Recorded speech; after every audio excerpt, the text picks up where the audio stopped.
ዛሬ ላይ በባህር በር አልባነት ምክንያት ብሔራዊ ጥቅሟና ብሔራዊ ደህንነቱ አደጋ ውስጥ የገባውና ከሁሉ በላይ ደግሞ የውጭና ገቢ ንግዷ በሌሎች በጎ ፈቃድና ችሮታ ላይ የተመሰረተባት ኢትዮጵያ በአንድ ወቅት የባህር በር ባለቤትና ግዙፍ የባህር ኃይል ኮሌጅ የነበራት ሀገር እንደነበረች ታሪካዊ ዶሴዎች ሕያው ምስክር ናቸው።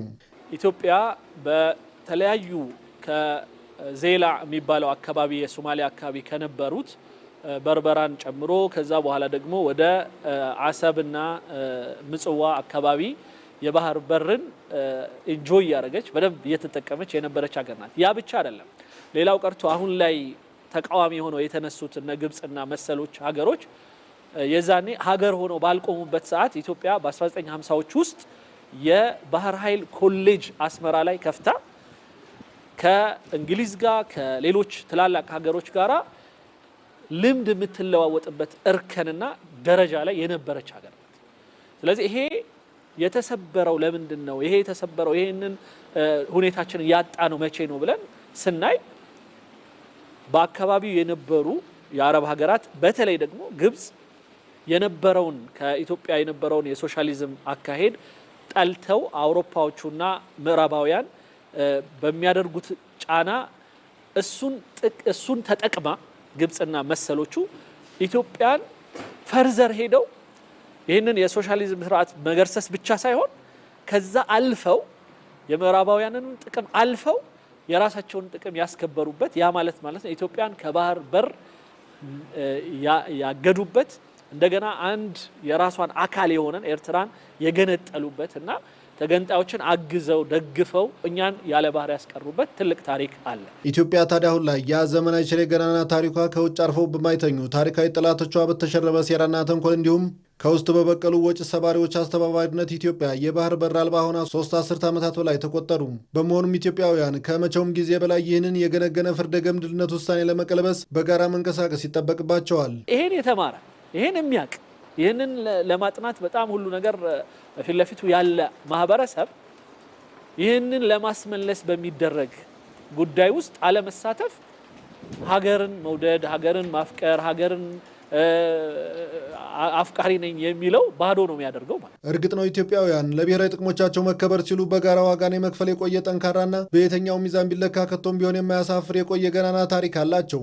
በዚህም የጋራ ትብብራቸውና ለብሔራዊ ጥቅሞቻቸው መከበር የከፈሉት የመስዋዕትነት ከፍታ አድዋ ተራሮች ላይ አሸብርቆ የቀለም ልዩነትና ዘረኝነትን ድል ሲነሳ እንዲሁም ሂደቱ ቀጥሎም ይህ ያልበገር ባይነት መንፈስ ጎልብቶ በታላቁ የህዳሴ ግድብ ግንባታና በሌሎችም በጉሎ የሚታዩ ደማቅ ዘመን ተሻጋሪ የመስዋዕትነት ገድሎች ተደጋግሞ ታይቷል። የባህሩን ጥቅም ጥያቄ ውስጥ የሚከት ሰው ካለ በምን ሊለየው ይችላል? ልክ በህዳሴው ግድብ ላይ ያለብንን ተግዳሮት ነው አሁን በባህሩ ላይ እየደገመው ያለው ማን? ግብጽ ብቻው። ለምሳሌ የሶማሌን፣ የኤርትራን፣ የጅቡቲን አካባቢ ነው እኛ እንጠቀም እያለ የጠየቅ ነው አይደል? ግን ማን ነው አሁን ላይ ሚዲያውን በጣም ተቆጣጥሮት ይሄ ነገር እንዳይሆን የሚጥረው? ግብጽ ናት። ሌላው ቀርቶ ባለቤቶቹ እንኳን እያለ ይሄ የምጣዱ እያለ የእንቅቡ ተንጣጣ እንደሚሉት አይነት በጣም ልክ አልፋ እየሄደች ያለችው ግብጽ ናት። ለምን ይመስለናል? የኢትዮጵያ መበልጸግ፣ የኢትዮጵያ ማደግ፣ የኢትዮጵያ ከፍ ማለት እና በተለይም በኢኮኖሚ ትልቅ መሆን የውሃ ሪሶርሷን በደንብ እንድትጠቀም ያደርጋታል ብለው ስለሚያምኑ፣ ስለዚህ እያንዳንዷ እኛ የምንጠጣት ውሃ የነሱ ድርሻ የሚመስላቸው የሆኑ በጣም በምቀኝነት ላይ የተቀኘ የሆነ ፖለቲካን የሚያራምዱ አካሎች ነው እኛን ለማነቅ እየሄዱ ያሉት። ስለዚህ ያንን በጋራ ታግለን ልክ በህዳሴው ግድብ ላይ ያደረግነውን ድል መድገም አለብን ብዬ ነው። በመሆኑም ይህ ለብሔራዊ ጥቅሞች መከበር ሲባል በትውልድ ቅብብሎች የተፈጸመው ዘመናዊ ሽሬ የጋራ ትብብር መንፈስ ለባህር በር ስኬትም የሚደገምበት ወሳኝ የታሪክ አምድ ላይ እንገኛለን። ትክክለኛ መንገዱን በብሔራዊ ጥቅሞቻችን ላይ ማንደራደር ሆነን በጋራ መሰባሰብን ከሚያስተምሩን ነገሮች ከዚህ በፊት የተጠቀምንባቸው ነገሮች ናቸው።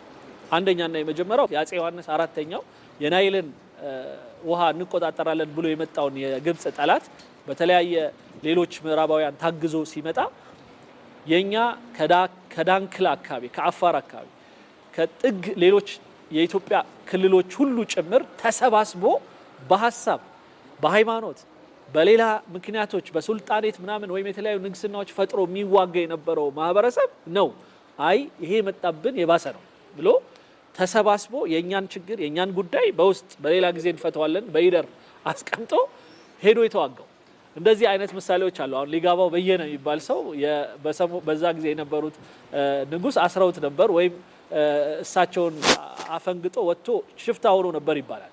ግን ጠላት መጣ ሲባል ግን ተመልሶ መጥቶ ይህን ጠላት ብቻ አብሬህ ለመጣል ፍቀድልኝ አለ ይላል። እና ይህን የመሰለ ታሪኮች አሉ የአባቶቻችን የአያቶቻችን ታሪክ። በዛም እየኮራን እኮ ነው አይደል? እኛ የአድዋ ልጆች ምናምን አለን። አድዋም ላይ የተደረገው ነገር ይሄ ነው። ዳግማዊ ምኒልክ እያንዳንዳችን ኢትዮጵያኖች የተባልን ድንበራችን ተወሯል፣ ተደፍረናልና ተነሱ ባሉ ጊዜ ሁሉም ነው የሄደው።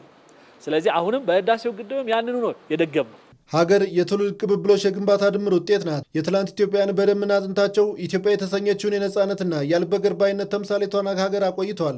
በመሆኑም ይህ የትላንት ኢትዮጵያውያን ሀገራቸውን በደምና በላብ ጠብታቸው ከነሙሉ ክብሯና ሉዓላዊነቷ ከፍታዋን ጠብቀው ለዛሬ ያሸጋገሯት በሚገባ የሰሯትን ሀገር እያንዳንዱ ኢትዮጵያዊም እነሱ በተጓዙበት ጎዳና ተጉዞ ነገን የመስራትና ነገን የመገንባት ታላቅ ሀገራዊና የሞራል ኃላፊነትና አደራ አለበት።